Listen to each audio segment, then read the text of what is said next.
Hello everyone, నేను మీ Sai Krishna. So నేను ఈ రోజు నుండి మీకు తెలుగులో రియాక్ట్ చేసి ట్రైనింగ్స్ ఇస్తున్నాను. సో అది కూడా ఫ్రీగా, ఒక్క రూపాయి కూడా ఖర్చు లేకుండా. సో మనము ఫస్ట్ ఈ వీడియోలో వచ్చేసరికి బ్యాక్గ్రౌండ్ ఆఫ్ రియాక్ట్ చేసి అంటే ఏంటి, అసలు రియాక్ట్ చేసి బ్యాక్గ్రౌండ్ ఏంటి, ఎవరు కనిపెట్టారు రియాక్ట్ చేసి, అసలు ప్రీవియస్ గా ఏమైంది, అసలు ఎందుకు కనుక్కున్నారు రియాక్ట్ చేసి, కంప్లీట్ గా ఇన్ డెప్త్ గా 1 by 1 రోజు క్లాసెస్ 30 days లో ఈ రియాక్ట్ చేసి కోర్స్ అనేది మనం కంప్లీట్ చేద్దాం. ఓకే, నువ్వు చేయాల్సిందల్లా ఏం లేదు, నేను ప్రొవైడ్ చేసే ఈ కంటెంట్ ని రోజు చూస్తా ఉండు. అండ్ ఎట్ లాస్ట్ నేను మినీ అసైన్మెంట్స్ కూడా నీకు ప్రొవైడ్ చేస్తాను. రోజు మినీ అసైన్మెంట్స్ ప్రొవైడ్ చేస్తా అండ్ నీకు పీడిఎఫ్ ప్రొవైడ్ చేస్తా. ఆ పీడిఎఫ్ లో ఏముంటుందంటే కంప్లీట్ కంటెంట్, మనం ఏదైతే ఈ రోజు నేర్చుకుంటున్నామో ఆ కంటెంట్ అనేది కంప్లీట్ గా అందులో ఉంటది. And interview question and answers, ఆ పర్టికులర్ టాపిక్ లో ఏ ఇంటర్వ్యూ క్వశ్చన్ అండ్ ఆన్సర్స్ అడుగుతారో అది కూడా అందులో ఉంటది. And mini assignments and major assignments ఏవైతే ఉంటాయో ఆ టాపిక్ రిలేటెడ్ అవి కూడా ఆ పీడిఎఫ్ లో ఉంటాయి. ఓకే, సో నువ్వు చేయాల్సిందల్లా ఏం లేదు, రోజు ఈ కంటెంట్ ని ఫాలో అవ్వు, ఈ పర్టికులర్ పేజ్ ని సబ్స్క్రైబ్ చేయి అండ్ నీ ఫ్రెండ్స్ కి షేర్ చేయి, అంతే. ఓకే, నేను నీకు రియాక్ట్ చేసి నేర్పిస్తా, ఫ్రీ కాదు కూడా. ఓకే, సో ఇప్పుడు వచ్చేసరికి మనము బ్యాక్గ్రౌండ్ ఆఫ్ రియాక్ట్ చేసి అంటే ఏంటి నేర్చుకుందాం. ఓకే, అసలు రియాక్ట్ చేసి బ్యాక్గ్రౌండ్ ఏంటి, బ్యాక్గ్రౌండ్ ఆఫ్ రియాక్ట్ చేసి. ఓకే, అసలు రియాక్ట్ చేసి అనేది ఎవరు కనుక్కున్నారు? రియాక్ట్ చేసి అనేది ఫేస్బుక్ వాళ్ళు కనుక్కున్నారు. ఫస్ట్ ఆఫ్ ఆల్ ఫేస్బుక్ అని ఉంది కదా, నువ్వు రోజు యూజ్ చేస్తావు కదా ఫేస్బుక్ అన్నా ఇన్స్టాగ్రామ్ అన్నా. సో ఆ ఫేస్బుక్ వాళ్ళు ఈ రియాక్ట్ చేసి అనేది కనుక్కున్నారు. సో నవ్ డేస్ వాళ్ళు పేరు మార్చుకున్నారు మెటా అని చెప్పి. సో వాళ్ళే ఈ పర్టికులర్ రియాక్ట్ చేసి టెక్నాలజీని కనుక్కున్నారు. ఓకే, సో వాళ్ళు రియాక్ట్ చేసి అసలు ఎందుకు కనుక్కున్నారు, ఎందుకు అంటే సో ప్రీవియస్ గా వాళ్ళు ఏం యూజ్ చేసారు, they have used something called as JavaScript. So వాళ్ళు JavaScript and jQuery, so ఈ టూ టెక్నాలజీస్ యూజ్ చేసుకొని వాళ్ళు వాళ్ళ యూఐ అనేది డెవలప్ చేస్తారు. యూఐ అంటే ఏంది, ఇప్పుడు నువ్వు రోజు వెబ్సైట్స్ ఓపెన్ చేస్తావు కదా, దాన్ని యూఐ అంటారు, యూజర్ ఇంటర్ఫేస్ అంటారు. సో దాన్ని ప్రీవియస్ గా వాళ్ళు JavaScript and jQuery use చేసుకొని చేసారు. అండ్ బ్యాక్ ఎండ్ ఏం యూజ్ చేసారు వాళ్ళ టెక్నాలజీ అంటే పిహెచ్పి యూజ్ చేసుకొని బ్యాక్ ఎండ్ అనేది క్రియేట్ చేసారు వాళ్ళు. సో బ్యాక్ ఎండ్ అనేది మనకు అవసరం లేదు, బట్ ఫ్రంట్ ఎండ్ మనం నేర్చుకునేది ఫ్రంట్ ఎండ్ కదా. సో ప్రీవియస్ గా వాళ్ళు JavaScript and jQuery use చేసుకొని వాళ్ళ యూఐ అనేది క్రియేట్ చేసారు. ఓకే, వాళ్ళు యూజ్ చేసారు కరెక్టే, బట్ ఎందుకు వాళ్ళు రియాక్ట్ చేసి అనే కొత్త టెక్నాలజీని అనుకున్నారు మరి? సో అందులో ఏదో ఒక ఇష్యూ ఉంటేనే కదా అనుకునేది. సో ఒక ఇష్యూ కాదు, వాళ్ళు చాలా ఇష్యూస్ ఫేస్ చేశారు. ఒక ఇష్యూ అంటే వాళ్ళు సర్ది పెట్టుకోవచ్చు, కానీ చాలా అంటే చాలా ఇష్యూస్ ఫేస్ చేశారు. అందులో కొన్ని ఇష్యూస్ ఏంటి అంటే performance issues. Mainly performance issues ఉంటే కనుక ఇంకా అప్లికేషన్ వేస్ట్ ఇంకా. సో ఎందుకు అంటే ఇప్పుడు ప్రీవియస్ గా వాళ్ళు స్టార్టింగ్ స్టేజ్ లో ఆ అప్లికేషన్ క్రియేట్ చేసినప్పుడు వాళ్ళ యూజర్ బేస్ అనేది చాలా తక్కువ ఉంది కదా. ఇప్పుడు ఫేస్బుక్ క్రియేట్ చేసినప్పుడు వాళ్ళ యూజర్ బేస్ చాలా తక్కువ ఉంది. అప్పుడు వాళ్ళకి వాళ్ళు ఏం ఇష్యూస్ ఫేస్ అవ్వలేదు, ఎందుకంటే యూజర్ బేస్ తక్కువ ఉన్నప్పుడు everything will work fine. But వాళ్ళు ఎప్పుడైతే గ్రో అయ్యారో, ఫేస్బుక్ యూజర్ బేస్ ఎప్పుడైతే ఇంక్రీజ్ అయిందో, ఎక్కువ మంది ఫేస్బుక్ యూజ్ చేయడం స్టార్ట్ చేసింది కదా, సో అప్పుడు వాళ్ళకు చాలా అంటే చాలా ఇష్యూస్ ఫేస్ చేసిన వాళ్ళు. సో అలాంటి ఇష్యూస్ లో వన్ ఆఫ్ ద ఇష్యూ ఏంటి అంటే performance issue. Okay, so performance issue అంటే ఇప్పుడు నువ్వు ఒక బటన్ క్లిక్ చేసినావు, ఆ బటన్ క్లిక్ చేసినప్పుడు నెక్స్ట్ పేజ్కి వెళ్ళడానికి చాలా టైం పట్టింది అనుకో, నువ్వు అప్లికేషన్ యూజ్ చేస్తావా? ఇంకా యూజ్ చేయవు. సో అదే పర్ఫార్మెన్స్ ఇష్యూ, అదే యూజర్ ఎక్స్పీరియన్స్. ఆ యూజర్ ఎక్స్పీరియన్స్ లాస్ అయింది అంటే అది పర్ఫార్మెన్స్ ఇష్యూ కిందకి వస్తుంది. And one more thing, internal గా వాళ్ళు ఏం ఫేస్ చేశారు అంటే యూఐ రీరెండరింగ్స్. సో యూఐ రీరెండరింగ్స్ అంటే ఏంటి అనేది మనం ఇన్ డెప్త్ గా రియాక్ట్ చేస్తూ నేర్చుకున్నాము. బట్ నువ్వు ఒక టెక్నికల్ వర్డ్ గుర్తుపెట్టుకోవాలి ఏంటంటే యూఐ రీరెండరింగ్స్ అనేది చాలా అయ్యాయి వాళ్ళ దగ్గర. సో ఒక కాంపరెంట్ క్రియేట్ చేసారు. సో ఏది ఇప్పుడు నువ్వు బటన్ క్లిక్ చేసినప్పుడల్లా యూఐ రీరెండరింగ్ చాలా సార్లు యూఐ రెండరింగ్ అవుతా ఉంటే అది ఎండ్ ఆఫ్ ద టైం ఏమవుతుంది అంటే పర్ఫార్మెన్స్ ఇంపాక్ట్ చేస్తుంది. సో పర్ఫార్మెన్స్ ఇంపాక్ట్ అయింది అంటే యూజర్ ఎక్స్పీరియన్స్ డౌన్ ఉంటుంది. Okay, so user experience down ఉందంటే ఎవడు యూజ్ చేయడు యాప్. సో అట్లా ఏమైంది అంటే they have lot of performance issues, lot of UI rerendering issues. And one more thing, internal గా ఈ పర్టికులర్ పేజెస్ అనేది క్రియేట్ చేస్తారు కదా వాళ్ళు, ఆ పేజెస్ కి డేటా అనేది షేర్ చేసుకోవాలి వాళ్ళు. ఓకే, ఆ డేటా షేరింగ్ లో కూడా చాలా ఇష్యూస్ వచ్చాయి వాళ్ళకు. డేటా షేరింగ్ లో కూడా చాలా ఇష్యూస్ అనేది ఫేస్ చేశారు వాళ్ళు. And one more thing, code అనేది రీయూజబిలిటీగా రాయలేకపోయారు. సో జావా స్క్రిప్ట్ అనేది జేక్వెరీ యూజ్ చేశారు కరెక్టే, బట్ ఆ టెక్నాలజీస్ యూజ్ చేయడం వల్ల ఎక్కువ స్కోప్ లేదు, రీయూజబుల్ కోడ్ రాయడానికి ఎక్కువ స్కోప్ లేదు. ఓకే, అది కూడా one of the issue. Reusable reusable గా లేదు ఆ కోడ్, అండ్ మెయింటైన్ చేసేలా లేదు. ఓకే, సో ఇనీషియల్ గా వాళ్ళు తక్కువ కోడ్ బేస్ తోటి స్టార్ట్ చేశారు, తక్కువ కోడ్ రాశారు ఫేస్బుక్ క్రియేట్ చేయడానికి. బట్ దాని తర్వాత యూజర్ బేస్ ఇంక్రీజ్ అయ్యే కొద్దీ వాళ్ళు ఫీచర్స్ అనేది లాంచ్ చేస్తా ఉన్నారు. ఆ ఫీచర్స్ లాంచ్ చేస్తే ఏమైంది, కోడ్ అనేది ఇంక్రీజ్ అవుతా ఉంది. ఓకే, సో ఆ కోడ్ ని వాళ్ళు మెయింటైన్ చేయలేకపోయారు. సో దాన్ని కోడ్ మెయింటైనబిలిటీ అంటాం. సో ఇవన్నీ ఇష్యూస్ వాళ్ళు ఫేస్ చేశారు. సో దాన్నే కోడ్ మెయింటైనబిలిటీ అంటారు. సో ఇవన్నీ ఇష్యూస్ డే బై డే వాళ్ళు ఫేస్ చేసి వాళ్ళకి చిరాకు పుట్టింది ఇంకా. సో ఇవన్నీ ఇష్యూస్ ఫేస్ చేస్తే ఇంకా వాళ్ళకి ఏమర్థం, ఇంకా వాళ్ళు వర్క్ చేయబుద్ధి అవుతుంది, వాళ్ళకు చేయబుద్ధి అవ్వదు. సో ఇవన్నీ ఇష్యూస్ ఫేస్ చేసి ఎట్ లాస్ట్ వాళ్ళు ఏదో ఒకటి చేయాలి దీన్ని అని చెప్పి ఒక టెక్నాలజీ, ఒక లైబ్రరీ అనేది కనుక్కున్నారు. సో ఇంటర్నల్ గా ఇవన్నీ ఇష్యూస్ ఫేస్ చేసారు కదా, ఇవన్నీ రిజాల్వ్ చేయడానికి ఏదో ఒకటి చేయాలనుకున్నారు. And they have introduce lot of things, lot of tools కనిపెట్టరు, లాట్ ఆఫ్ లైబ్రరీస్ కనిపెట్టరు. బట్ ఏది వర్కౌట్ అవ్వలేదు. ఏది వర్కౌట్ అవ్వలేదు. ఎట్ లాస్ట్ 2012 to 2013 ఆ టైంలో వాళ్ళు ఏం చేశారంటే ఒక టెక్నాలజీస్ అనుకున్నారు, అదే రియాక్ట్ చేసి. ఆ టెక్నాలజీ అంటే టెక్నాలజీ అన్న లైబ్రరీ అన్న టెక్నికల్ వర్డ్ లో ఒకటే. సో ఆ లైబ్రరీని అనుకున్నారు. సో అది ఇంకా సూపర్ గా వర్క్ చేసింది. మోస్ట్ ఆఫ్ ద ఇష్యూస్ ఇప్పుడు చూస్తున్నావు కదా, ఈ performance issues, UI redundant issues, sharing, reusability, maintainability, ఇంకా చాలా ఉన్నాయి. సో అవి మనం డిస్కస్ చేయలేదు. కానీ ఈ చాలా ఇష్యూస్ ని ఈ రియాక్ట్ జేఎస్ అనే లైబ్రరీ ఉంది కదా, ఈ రియాక్ట్ జేఎస్ అనే లైబ్రరీ చాలా వరకు అది రిజాల్వ్ చేసింది. ఓకే, వన్స్ అది సక్సెస్ అయిన తర్వాత ఆ పర్టికులర్ ప్రాజెక్ట్ లో రియాక్ట్ జేఎస్ అనేది ఫేస్బుక్ ఇంటర్నల్ కంపెనీ ఉంటుంది కదా, ఆ కంపెనీలో ఉండే ప్రతి ప్రాజెక్ట్ లో యూజ్ చేశారు. ఎవ్రీవేర్ అది సక్సెస్ అయింది, ప్రతి ప్రాజెక్ట్ లో అది రిజాల్వ్ చేసింది ఇష్యూస్ ని. సో ఇది చూసిన తర్వాత ఇది కదా అని చెప్పి వాళ్ళు ఏం చేశారంటే ఈ రియాక్ట్ జేఎస్ ని ఓపెన్ సోర్స్ చేసిరు. ఇంకా ఓపెన్ సోర్స్ అంటే ఏంది, అందరికి ఫ్రీగా ఇచ్చేయడం. ఇంకా ఓకే, ఈ టెక్నాలజీని వాళ్ళు ఓపెన్ సోర్స్ చేశారు. రియాక్ట్ జేఎస్ అనేది 2013లో ఓపెన్ సోర్స్ అయింది. ఇంకా ఈ ఓపెన్ సోర్స్ అయిన టెక్నాలజీని ఇంకా చూడు, ఇంకా లాట్ ఆఫ్ ఎంటర్ప్రైజ్ అప్లికేషన్స్ వాళ్ళ అప్లికేషన్స్ ని రియాక్ట్ జేఎస్ లోకి మైగ్రేట్ చేశారు. ఎందుకంటే ఇప్పుడు ఫేస్బుక్ లాంటి కంపెనీయే ఇలాంటి ఇష్యూస్ రిజాల్వ్ చేసినప్పుడు వాళ్ళ దగ్గర చాలా టెక్నికల్ ఛాలెంజెస్ ఇంకా హైగా ఉంటాయి ఫేస్బుక్ లో చూసుకుంటే, ఎందుకంటే యూజర్ బేస్ ఎక్కువ ఉంటుంది. అలాంటి కంపెనీయే చాలా వరకు ఇష్యూస్ రిజాల్వ్ చేసింది అంటే మన కంపెనీలు ఎంత అని చెప్పి వాళ్ళు చాలా ఎంటర్ప్రైజ్ అప్లికేషన్స్ అంటే నార్మల్ కంపెనీస్. సో అన్ని కంపెనీస్ ఏం చేసినాయి, వాళ్ళు కూడా ఇలాంటి ఇష్యూస్ ఫేస్ చేస్తారు, రైట్? సో అవి ఏం చేసినాయంటే ఇష్యూస్ రిజాల్వ్ చేయడానికి అన్ని ప్రాజెక్ట్స్ ని రియాక్ట్ జేఎస్ కి మైగ్రేట్ చేయడం స్టార్ట్ చేశారు వీళ్ళు. ఓకే, ఎందుకు అంటే వాళ్ళు కూడా ఇదే ఇష్యూస్ ఫేస్ చేసినారు, అండ్ వాళ్ళు కూడా ఇదే పెయిన్ పాయింట్స్ ఉంటాయి. సో ఇలాంటి ఇష్యూస్ రేజ్ చేశారు కాబట్టి వాళ్ళకి ఈ రియాక్ట్ జేఎస్ బెటర్ అనిపించింది. సో అందరూ రియాక్ట్ జేఎస్ మైగ్రేట్ అయిపోయారు. సో నౌ ఇప్పుడు చూస్తే మార్కెట్ లో ఈ రియాక్ట్ జేఎస్ అనేది చాలా డామినెంట్ ప్లేయర్ లాగా ఉంది. Around 70%, 60 to 70% of the applications now days are built by using React JS by అంటే నువ్వు అర్థం చేసుకో. So only 30% of the applications అనేది లైక్ అదర్ టెక్నాలజీస్ యూజ్ చేసుకొని చేశారు. Like Angular or JavaScript అనుకోవచ్చు, లేకపోతే జేక్వెరీ అనుకోవచ్చు, ఆర్ వ్యూజెస్. ఇలాంటివన్నీ కలిపితే మార్కెట్ లో only 30% of the applications are done by using those technologies. 70% of the applications React చేసి యూజ్ చేసుకుని చేస్తున్నారు. అంటే నువ్వు చేసుకో అది ఎంత క్రిటికల్, ఎంత బెటర్ ఉంది అనేది. ఓకే, సో నువ్వు ఒక బ్యాక్ ఎండ్ డెవలపర్ అయితే ఫ్రంట్ ఎండ్ నేర్చుకోవాలని అనుకుంటే రియాక్ట్ చేసి తోటి స్టార్ట్ చేసినావు అనుకో, అది బెటర్ నీకు. ఇంకా నువ్వు మళ్ళీ వేరే టెక్నాలజీ నేర్చుకున్నావు అనుకో, మళ్ళీ నువ్వు రియాక్ట్ చేసి రావాల్సి వస్తుంది. ఓకే, సో రియాక్ట్ చేసి అనేది చాలా ఈజీగా ఉంటుంది. నువ్వు compare to other technologies, other libraries, other frame work చూసుకుంటే రియాక్ట్ చేసి అనేది చాలా ఈజీగా ఉంటుంది. నువ్వు అంత కష్టపడాల్సిన పనులు కూడా లేదు. ఓకే, అండ్ ఒకవేళ నువ్వు ఫ్రెషర్ అయితే కనుక ఐటీ డొమైన్ కి ఐటీ డొమైన్ కి ఇప్పుడే వస్తే కనుక నువ్వు ఫుల్ స్టాక్ నేర్చుకో. ఆ ఫుల్ స్టాక్ లో ఈ రియాక్ట్ చేసి ఉండేటట్టు చూసుకో. ఫ్రంట్ ఎండ్ లో ఈ రియాక్ట్ చేసి అనేది నేర్చుకో, అది చాలా హెల్ప్ అవుతుంది నీకు. ఓకే, అండ్ ఒకవేళ నువ్వు యాంగులర్ డెవలపర్ అయితే, లేకపోతే Vue.js డెవలపర్ అయితే, నువ్వు ఆల్రెడీ చూసుంటావు జాబ్ మార్కెట్ ఎంత డౌన్ ఉందో వాటికి. So it's always better to migrate to react JS. అంటే నువ్వు నేర్చుకో, యాంగులర్ కూడా నేర్చుకో, అన్ని నేర్చుకో, బట్ రియాక్ట్ జేఎస్ మీద ఎక్కువ పెట్టు ఎఫర్ట్.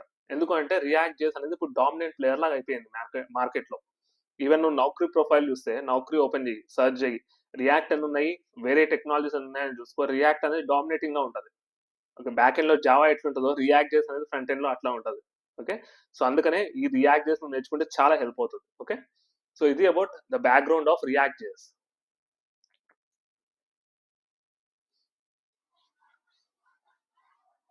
నవ్వు ఇప్పుడు ఏం చేద్దామంటే అసలు ఈ రియాక్ట్ జేఎస్ అంటే ఏంటి? What is React JS? మనం బ్యాక్‌గ్రౌండ్ అనేది నేర్చుకున్నాము. అసలు ఎందుకు ఇంట్రొడ్యూస్ చేసిర్రు? ఎవరు ఇంట్రొడ్యూస్ చేసిర్రు? ఎప్పుడు ఇంట్రొడ్యూస్ చేసిర్రు? అంతా నేర్చుకున్నాం కదా! ఇప్పుడు ఏం చేద్దామంటే అసలు రియాక్ట్ జేఎస్ అంటే ఏంటి అనేది తెలుసుకుందాం. What is React JS? What is React JS?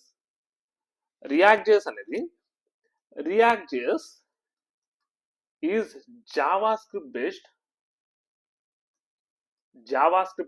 Java కాదు JavaScript based UI library which is used to create various user interfaces. Okay, react JS అనేది ఒక జావాస్క్రిప్ట్ బేస్డ్ UI లైబ్రరీ భయ. జావాస్క్రిప్ట్ బేస్డ్ అనేది గుర్తుపెట్టుకో, UI లైబ్రరీ అనేది గుర్తుపెట్టుకో. అది ఎందుకు యూజ్ చేస్తాము అంటే యూజర్ ఇంటర్ఫేసెస్ ని క్రియేట్ చేయడానికి యూజ్ చేస్తాం. ఓకే, మనం ఇప్పుడు ఏం చేద్దామంటే అసలు ఒక్కొక్క పాయింట్ ఏంది, అసలు జావాస్క్రిప్ట్ బేస్డ్ అంటే ఏంది, UI లైబ్రరీ అంటే ఏంది, యూజర్ ఇంటర్ఫేస్ అనేది ఏంటి అనేది డీటెయిల్ గా తెలుసుకుందాం. ఏంటి అంటే జావాస్క్రిప్ట్ బేస్డ్ అని ఎందుకు అంటున్నాము అంటే అది జావాస్క్రిప్ట్ కోడ్ అనేది యూజ్ చేస్తుంది ఇంటర్నల్ గా. రియాక్ట్ జేఎస్ అనేది కొత్తదేం కాదు. అది రియాక్ట్ జేఎస్ కూడా ఇంటర్నల్ గా జావాస్క్రిప్ట్ కోడ్ ని యూజ్ చేస్తుంది, బట్ అది ఆప్టిమల్ వేగా యూజ్ చేస్తుంది. ఓకే, సో అదేంటో మనం నేర్చుకుందాము. బట్ రియాక్ట్ జేఎస్ అనేది ఒక JavaScript based library. Okay, so user interface అంటే లైబ్రరీ అంటే ఏందో నెక్స్ట్ నేర్చుకున్నాము. బట్ యూజర్ ఇంటర్ఫేస్ అంటే ఏంది? యూజర్ ఇంటర్ఫేస్ అంటే ఇప్పుడు నువ్వు ఒక వెబ్సైట్ ఓపెన్ చేస్తున్నావు, ఆన్లైన్లో ఒక వెబ్సైట్ ఓపెన్ చేస్తున్నావు, గూగుల్లో ఒక ఫేస్బుక్ అనేది ఓపెన్ చేస్తున్నావు, లేకపోతే అమెజాన్ వెబ్సైట్ ఓపెన్ చేస్తున్నావు. ఆ వెబ్సైట్ నువ్వు చూస్తావు కదా, దాన్నే యూజర్ ఇంటర్ఫేస్ అంటావు. ఓకే, సో దాన్ని టెక్నికల్ టర్మినాలజీలో యూజర్ ఇంటర్ఫేస్ అంటాం అంతే. దానికంటూ డిఫరెంట్గా ఏం లేదు. టెక్నికల్గా మనం మాట్లాడేది అంటే ఏ వెబ్సైట్ అయినా సరే, ఏ వెబ్ అప్లికేషన్ అయినా సరే, ఒక వెబ్సైట్ తీసుకుంటే దాన్ని యూజర్ ఇంటర్ఫేస్ అని అంటావు, లేకపోతే వెబ్ అప్లికేషన్ అని అంటావు అంతే. Okay, next one, the main important thing ఏంటి అంటే UI లైబ్రరీ. అసలు లైబ్రరీ అంటే ఏంది? లైబ్రరీ అంటే ఏం లేదు. లైబ్రరీ అంటే దానిలో కోడ్ ఆల్రెడీ రాసి ఉంటుంది. సో నువ్వు ప్రతి దానికి స్క్రాచ్ నుండి రాయాల్సిన పని ఉండదు. లైబ్రరీ అంటే ఏం లేదు, దానిలో already some pre existing code ఉంటుంది. సో నువ్వు ప్రతి దానికి స్క్రాచ్ నుండి రాయాల్సిన పని ఉండదు. నువ్వు ఆ లైబ్రరీని యూజ్ చేసుకొని on top of that library నువ్వు కోడ్ రాసుకోవచ్చు. Okay, on top of that library నువ్వు ఒక ఫీచర్ని ఇంప్లిమెంట్ చేయొచ్చు. అంతేగాని నువ్వు ప్రతిసారి స్క్రాచ్ నుండి అన్ని బిల్డ్ చేయాల్సిన పని లేదు. ఓకే, సో అది ఇప్పుడు నువ్వు ఒక ఇల్లు కట్టాలనుకుంటున్నావు, బ్రిక్స్ యూజ్ చేస్తావు, అంతేగాని బ్రిక్స్ నువ్వే తయారు చేయవు కదా. అట్లా ఒక అప్లికేషన్ బిల్డ్ చేయాలంటే నువ్వే స్క్రాచ్ నుండి ప్రతిదీ రాయాలని అవసరం లేదు. సో రియాక్ట్ జేఎస్ అనేది ఒకటి ఫౌండేషన్ అనేది క్రియేట్ చేస్తుంది. ఆ ఫౌండేషన్ నుండి నువ్వు నీ అప్లికేషన్ ఫీచర్స్ అనేది నువ్వు డెవలప్ చేసుకోవచ్చు. ఓకే, దీన్నే లైబ్రరీ అంటాం. అసలు లైబ్రరీ వల్ల అడ్వాంటేజ్ ఏంటి అంటే ఇప్పుడు నువ్వు ప్రతిదీ నువ్వే స్క్రాచ్ నుండి రాసినావు అనుకో, టైం అనేది ఎక్కువ పడుతుంది. అంటే డెవలపర్ కోడ్ రాసే టైం ఎక్కువ పడుతుంది అండ్ డెవలపర్ ఎఫిషియన్సీ అనేది డిక్రీజ్ అవుతుంది. ఇప్పుడు డెవలపరే అన్ని చేస్తున్నాడు, ప్రతిదీ కోడ్ స్క్రాచ్ నుండి రాస్తున్నాడు అంటే డెవలప్మెంట్ టైం అనేది ఇంక్రీజ్ అవుతుంది కదా. సో డెవలప్మెంట్ టైం ఇంక్రీజ్ అయినప్పుడు ఎఫిషియన్సీ అనేది తగ్గుతుంది. ఎఫిషియన్సీ అనేది తగ్గినట్టే ఇక. ఓకే, సో అట్లా. సో అదే UI లైబ్రరీ, రియాక్ట్ చేసి UI లైబ్రరీ యూజ్ చేసాం అనుకో, నీకు డెవలపర్ ఎఫిషియన్సీ అనేది పెరుగుతుంది. చాలా తక్కువ టైంలో ఎక్కువ ఫీచర్స్ ని ఇంప్లిమెంట్ చేయవచ్చు డెవలపర్ అనేటిలో. ఓకే, అందుకనే మనము ఒక లైబ్రరీని యూజ్ చేయాలి, అది react JS library. Okay, so అందుకనే దీన్ని రియాక్ట్ జేఎస్ ని ఒక లైబ్రరీ అంటాం. సో రియాక్ట్ జేఎస్ అనేది కొన్ని ఫీచర్స్ ని ప్రొవైడ్ చేస్తుంది. ఇప్పుడు లెట్ అస్ సే నేను ఒక H1 ఎలిమెంట్ ఉంది భయ, H1 ఎలిమెంట్ ఉంది, దానిలో ఒక టెక్స్ట్ డిస్ప్లే చేయాలనుకో. ఓకే, నేను ఇప్పుడు ఏం చేయాలి, ఒక జావా స్క్రిప్ట్ యూజ్ చేస్తే ఏం చేయాలంటే నేనే ఒక వేరియబుల్ క్రియేట్ చేసుకోవాలి, let element is equal to అని చెప్పి. లెట్ ఎలిమెంట్ ఇస్ ఈక్వల్, నేను దీన్ని ఈ H1 ఎలిమెంట్ ఉంది కదా దాన్ని యాక్సెస్ చేయాలి. ఎట్లా యాక్సెస్ చేస్తాను నేను? By using document dot get element by ID అని ఉంటుంది.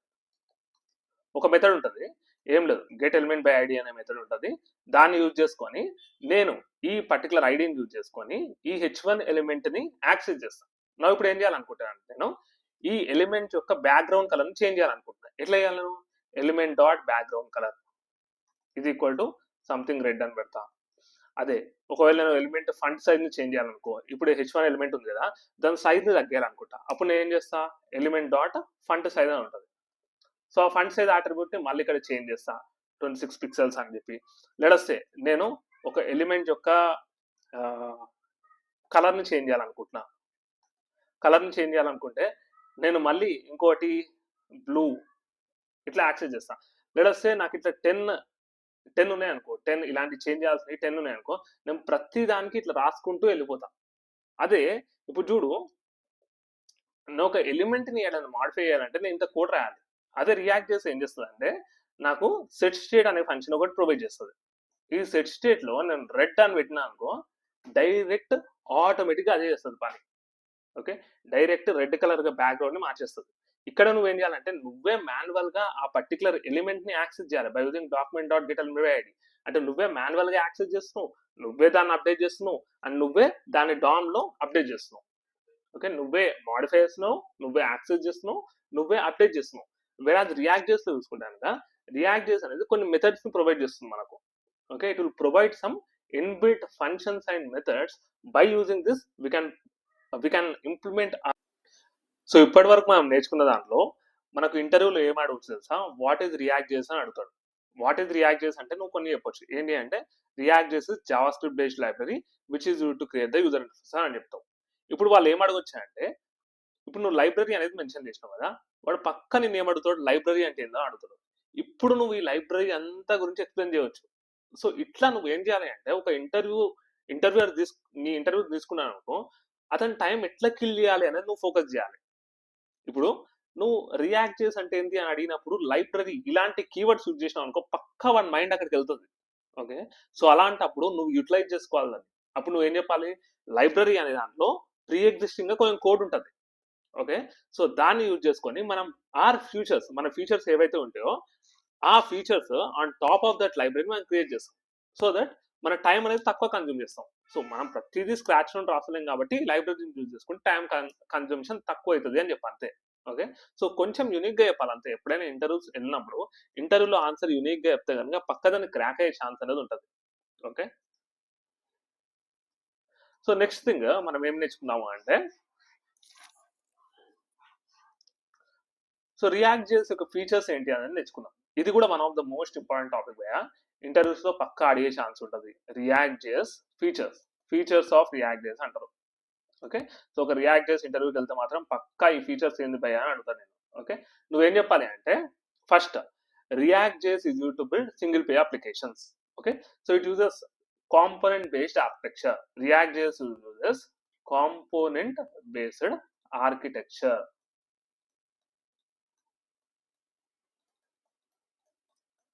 కాంపోనెంట్ బేస్డ్ ఆర్కిటెక్చర్ అంటే components are building blocks of our React JS application. అంటే కాంపోనెంట్స్ అనేది మెయిన్. ఇంకా కాంపోనెంట్స్ లేని మనం రియాక్ట్ జేఎస్ లో ఏమి చేయలేము. ఓకే, సో కాంపోనెంట్స్ అనేది building blocks of our application అని చెప్పొచ్చు. Okay, so if you see ఇక్కడ చూసుకుంటే కనుక లెట్ అస్ సే ఇది నీ వెబ్సైట్ అనుకో. నీ వెబ్సైట్ ఇంత గలీజ్ ఉంది అనుకో. ఈ వెబ్సైట్ లో లెట్ అస్ సే హెడర్ పార్ట్ ఉంది. ఓకే, ఒక హెడర్ పార్ట్ ఉంది అండ్ నీకు ఒక సైడ్ న్యావ్ ఉంది. సైడ్ న్యావ్ అంటే నీకు పక్కన ఇట్లా క్లిక్ చేయగానే వస్తుంది కదా, ఇట్లా క్లిక్ చేయగానే ఇది వస్తుంది కదా, దాన్ని సైడ్ న్యావ్ అంటావు. ఓకే, లెట్ అస్ సే నీ దగ్గర ఒక ఫూటర్ ఉంది. ఓకే, అండ్ ఒక బటన్ ఉంది, ఒక చెక్ బాక్స్ ఉంది, ఒక రేడియో బటన్ ఉంది, ఒక డ్రాప్ డౌన్ ఉంది ఇందులో, అండ్ ఇక్కడ నీకు ఒక అకార్డియన్ కాంపోనెంట్ ఉంది. ఇవన్నీ ఉన్నాయి. నువ్వు ఇప్పుడు ఇందులో చూస్తే హెడర్ అనేది ఒక సపరేట్ పార్ట్. అసలు కాంపోనెంట్ అంటే ఏంటి అంటే component will represent a smaller part of the UI. అంటే ఒక స్మాల్ పార్ట్ మన ఎంటైర్ అప్లికేషన్ లో, ఎంటైర్ యూఐ లో ఒక స్మాల్ పార్ట్ కాంపోనెంట్ అనేది. ఇప్పుడు నువ్వు చూస్తే ఈ హెడర్ అనేది ఉంది. ఈ హెడర్ అనేది మనం కాంపోనెంట్. ఈ ఫుటర్ అనేది ఉంది కదా, ఫుటర్ కూడా ఒక కాంపోనెంట్. ఇప్పుడు బటన్ ఉంది, ఆ బటన్ కూడా ఒక కాంపోనెంట్, రీయూజబుల్ కాంపోనెంట్ అంటాం. అండ్ చెక్ బాక్స్ ఉంది, చెక్ బాక్స్ కూడా ఒక కాంపోనెంట్ లాగా క్రియేట్ చేస్తాం. రేడియో బటన్, డ్రాప్ డౌన్ ఉన్నాయి. ఇవన్నీ ప్రతిదీ ఒక సింగిల్ కాంపోనెంట్ లాగా బిల్డ్ చేసి అన్ని కాంపోనెంట్స్ కలిపి ఒక ఎంటైర్ యూజర్ ఇంటర్ఫేస్ లాగా క్రియేట్ చేస్తాం మనం. Okay, so as much as possible మనం తక్కువ కోడ్ అనేది as much as possible minimal గా ఉండడానికి ట్రై చేస్తాం. ఓకే, రీయూజబిలిటీగా చేస్తాము, మెయింటైనబిలిటీ కోసం ఈ కోడ్ అనేది ఒక కాంపోనెంట్ లో మినిమల్ గా ఉండేటట్టు చేస్తాం. సో అట్లా ఈ కాంపోనెంట్ అనేది it will represent a smaller part of the UI and all these components combine together to form a larger application అంటాము. సో అన్ని ఈ చిన్న కాంపోనెంట్స్ అక్కడక్కడ ఉన్నాయి కదా, ఇవన్నీ కంబైన్ అయ్యి మన ఒక అప్లికేషన్ లాగా ఫామ్ అవుతుంది. ఒక అప్లికేషన్ అంటే స్మాలర్ కాంపోనెంట్స్ అంతే. ఓకే, అందుకనే వాటిని building blocks of the application అంటాం. ఓకే, సో అందుకనే it uses component based architecture అని చెప్పు ఇంటర్వ్యూలో. సో కాంపోనెంట్ బేస్డ్ ఆర్కిటెక్చర్ అంటే ఏంటి అనేది చెప్పు.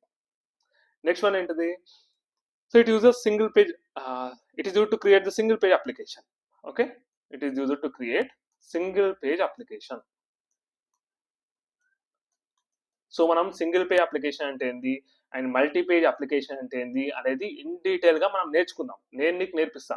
అది నేర్చుకున్నాం అనుకో నీకు ఈజీగా అర్థమైపోతుంది అసలు సింగిల్ పే అప్లికేషన్ అంటే ఏంది, మల్టీ పే అప్లికేషన్ అంటే ఏంది, అసలు ఇన్ని ఫీచర్స్ ఉన్నాయా, ఈ సింగిల్ పే అప్లికేషన్ ఇట్లా వర్క్ అవుతుందా, ఈ మల్టీ పే అప్లికేషన్ ఇట్లా వర్క్ అవుతుందా అని నువ్వే డైలమాలో ఉంటావు. ఓకే, సో ఇట్లా సింగిల్ పే అప్లికేషన్ యూజ్ చేయడానికి మనం రియాక్ట్ చేసి యూజ్ చేస్తాం. అండ్ సింగిల్ పే అప్లికేషన్ అంటే ఏంది, మల్టీ పే అప్లికేషన్ అంటే ఏంది అనేది మనం నేర్చుకుందాం.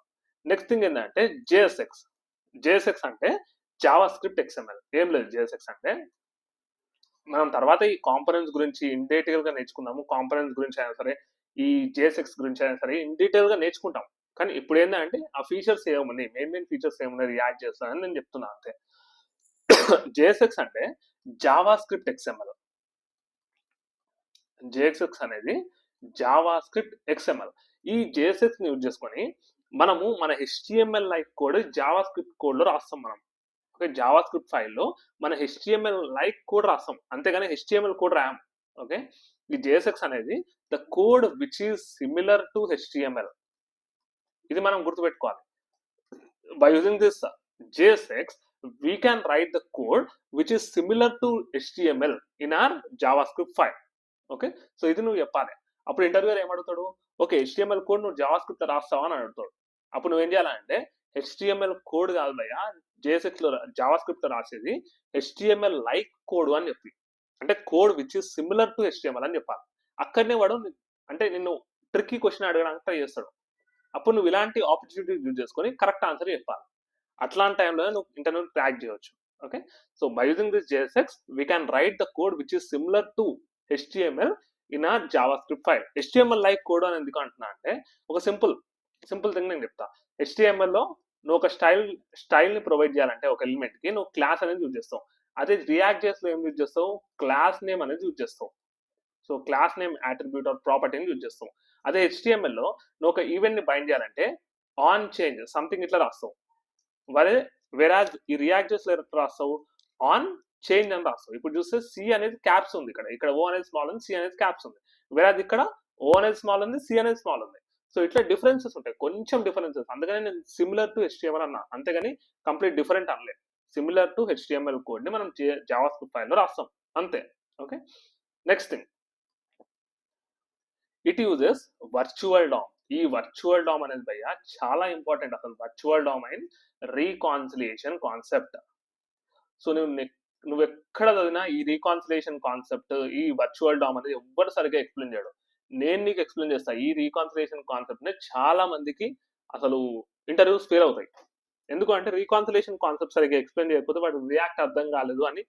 ఈవెన్ ఇంటర్వ్యూర్ కూడా రీకాన్సిలియేషన్ కాన్సెప్ట్ సరిగ్గా అర్థం కాదు, అది వేరే విషయం అనుకో. బట్ నిన్ను క్వశ్చన్ అడిగినప్పుడు నువ్వు ఆన్సర్ చేయలేకపోతే వాడు రిజెక్ట్ చేస్తాడు పక్క. ఓకే, అందుకనే నువ్వు ఇలాంటి క్వశ్చన్స్ ని, ఇలాంటి కాన్సెప్ట్స్ ని చాలా బాగా నేర్చుకోవాలి. Okay, virtual DOM, reconciliation concept అనేది ఇన్ డెప్త్ గా నేను నీకు నేర్పిస్తా. ఓకే, నువ్వు అసలు మర్చిపోను కూడా మర్చిపో అట్లా. నెక్స్ట్ ఫిఫ్త్ వన్ ఏంటిదంటే రియాక్ట్ జేఎస్ కంటే larger community support. React JS కి లార్జర్ కమ్యూనిటీ సపోర్ట్ ఉంది. కమ్యూనిటీ సపోర్ట్ వల్ల అసలు ఏం యూజ్ అంటే, ఇప్పుడు నీకు ఒక డౌట్ వచ్చింది, ఇప్పుడు చాట్ జీపీటీ వచ్చింది కాబట్టి, ఇప్పుడు క్లౌడ్ వచ్చింది కాబట్టి నువ్వు అన్ని క్వశ్చన్లు అన్ని అందులోనే అడుగుతావు. వేరాజ్ నీకు ఒక క్రిటికల్ క్వశ్చన్ వచ్చింది ఇప్పటికి కూడా, ప్రీవియస్ గా అయితే నీకు చాట్ జీపీటీ లేదు, క్లౌడ్ అవన్నీ లేవు, ఏ టూల్స్ లేవు. బట్ ప్రీవియస్ గా ఏం చేసే డెవలపర్స్ అంటే వాళ్ళకి ఏమైనా ఇష్యూస్ వచ్చినప్పుడు అవి కొన్ని ఫోరమ్స్ లో మెన్షన్ చేసేవాళ్ళు. ఫోరమ్స్ అంటే ఇప్పుడు స్టాక్ ఓవర్ఫ్లో ఉంది, లేకపోతే dev.com ఉంది, లేకపోతే గిట్ హబ్ ఫోరమ్స్ ఉంటాయి. అన్నిట్లో వాళ్ళ ఇష్యూస్ ని వాళ్ళు అక్కడ పెట్టేటోళ్ళు. సో దట్ ఎవరికైనా ఇలాంటి ఇష్యూస్ ఫేస్ చేసిన వాళ్ళు ఉంటే వాళ్ళు ఈ ఇష్యూస్ కి ఆన్సర్స్ ప్రొవైడ్ చేస్తారు. సో ఇట్లా డెవలపర్ కమ్యూనిటీ ఎక్కువ ఉంది అనుకో, ఎవరైనా ఇష్యూ ఫేస్ చేసారు అనుకో, ఆ డైరెక్ట్ అందులో పెట్టగానే ఒక 1 or 2 hours లోనే వాళ్ళకు రిజల్యూషన్ అనేది దొరికిపోతుంది. సమ్టైమ్స్ 1 hour అని కాకుండా ఒక 1 day లో, అట్లీస్ట్ 1 day లోపల వాళ్ళకి ఇష్యూ అనేది రిజాల్వ్ అయిపోతుంది. ఎందుకంటే ఎవడో ఒకటి వరల్డ్ లో ఎవడో ఒకడు రియాక్ట్ చేసే ఉంటారు కదా చాలా మంది. సో చాలా మంది రియాక్ట్ చేసే డెవలపర్స్ ఉన్నప్పుడు ఎవడో ఒకడు ఆ ఇష్యూని చూసినప్పుడు దానికి ఆన్సర్ అనేది ప్రొవైడ్ చేస్తాడు పక్క. సో ఇట్లా ఒక డెవలపర్ కి ఇంకో డెవలపర్ హెల్ప్ చేసుకుంటా వెళ్ళిపోతే లార్జర్ కమ్యూనిటీ సపోర్ట్ ఉంటే అది ఈజీగా డెవలపర్ ఎఫిషియన్సీ అనేది ఇంప్రూవ్ అవ్వడానికి ఛాన్స్ ఉంటుంది. ఓకే, వేరే ఇప్పుడు ఏదైనా లెగసీ టెక్నాలజీ చూసుకున్నాము, లెగసీ టెక్నాలజీ యూజ్ చేసుకున్నప్పుడు అక్కడ డెవలపర్సే లేరు వర్క్ చేయడానికి. ఒక ఇష్యూ పోస్ట్ చేసినప్పుడు ఇంకెవడు ఉంటాడు వాళ్ళకు రిజల్యూషన్ ఇవ్వడానికి. అట్లా. సో, అట్లా ఈ లార్జర్ కమ్యూనిటీ సపోర్ట్ అనేది చాలా హెల్ప్ అయ్యేది. ఇప్పటికి కూడా లార్జర్ కమ్యూనిటీ సపోర్ట్ ఉంటే చాలా హెల్ప్ అవుతది. ఓకే. సో, ఇట్లా ఈ 5 ఫీచర్స్ అనేది మెయిన్ పిల్లర్స్ అసలు రియాక్ట్ జేస్ ఫీచర్స్ ఇవన్నీ. ఏంది అంటే component based architecture. Next one ఏంది అంటే సింగిల్ పేజ్ అప్లికేషన్ అనేది క్రియేట్ చేయడానికి యూజ్ చేస్తాం. అండ్ ఇందులో మనం single page application, multi page application difference చూద్దాము. అండ్ కాంపోనెంట్ బేస్డ్ ఆర్కిటెక్చర్ అంటే components are the building blocks of our React application and each component will represent ఒక smaller part of the UI. అన్ని smaller parts combine అయ్యి ఏమవుతాయంటే ఒక entire application create అవుతుంది. Okay. So JSX అంటే Java script XML. ఈ particular JSX ని use చేసుకొని మనం హెచ్టిఎంఎల్ లైక్ కోడ్ ని మన జావా స్క్రిప్ట్ ఫైల్లో రాస్తాం అంతే. ఓకే. నెక్స్ట్ వన్ ఏంది వర్చువల్ డామ్ రీకాన్సిలేషన్ కాన్సెప్ట్. ఈ వర్చువల్ డామ్ రీకాన్సిలేషన్ కాన్సెప్ట్ అనేది మన పర్ఫార్మెన్స్ ఇంప్రూవ్ అవడానికి చాలా హెల్ప్ అవుతుంది. ఓకే. అది కూడా మనం ఇండెప్త్ గా నేర్చుకుందాం నెక్స్ట్ క్లాస్ లో. బట్ లాస్ట్ వన్ ఏంటి అంటే లార్జర్ కమ్యూనిటీ సపోర్ట్. నువ్వు ఇవన్నీ ఫీచర్స్ అనేది చెప్పాలి వాళ్ళకు. నువ్వు ఈ ఫీచర్స్ చెప్తేనే వాళ్ళు నిన్ను ఇంటర్వ్యూలో తీసుకునేడానికి ఛాన్స్ ఉంటుంది. ఓకే. సో ఇవైతే పక్కా గుర్తుపెట్టుకో. ఇవనేది చాలా ఇంపార్టెంట్ ఫీచర్స్. సో మనం ఇప్పటి వరకు కవర్ చేసిన దాంట్లో ఏమేమి క్వశ్చన్స్ అడగొచ్చు. One is what is library అడుగుతాడు, వాట్ ఈజ్ రియాక్ట్ చేసి అడుగుతాడు. పక్కా క్వశ్చన్ ఇది వాట్ ఈజ్ రియాక్ట్ చేసి అడుగుతాడు. నువ్వు అక్కడ వాట్ ఈజ్ రియాక్ట్ చేసి అన్నప్పుడు లైబ్రరీ గురించి మెన్షన్ చేయి. పక్కా వాట్ ఈజ్ లైబ్రరీ అడుగుతాడు. నెక్స్ట్ వన్ ఏం అడగొచ్చు అంటే what are the features of